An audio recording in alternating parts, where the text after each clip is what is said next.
Sarah Raya, sebuah desa yang terletak di kaki Gunung Paling, berbatasan langsung dengan Kabupaten Pidi. Desa di pinggir hutan ini, mata pencaharian masyarakatnya kebanyakan bidang pertanian dan perkebunan.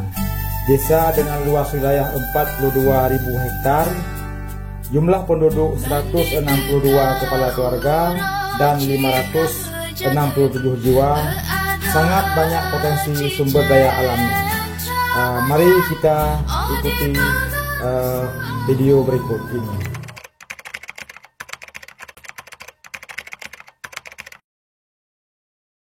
Kamu dino kalau benda bidang perbendayaan ekonomi khususnya dengan kamu kembangkan. Di UNG-nya muda berkarya kampung Saraya. Ngon program BUNG-nya masyarakat kamu cukup lega dirasa mangat baik di bidang pertanian dan perkebunan.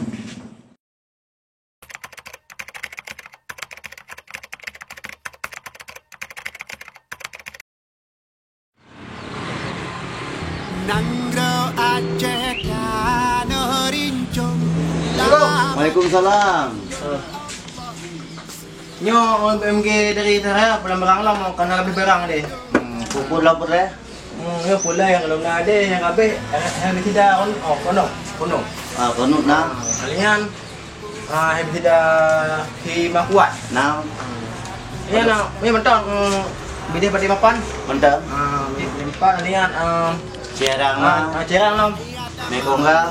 Senyam deh. Jadi kita dah buka bon tu. Buka bon tu. Baju sebarang apa tu? Jet. Tahu barang tu. Cuak di.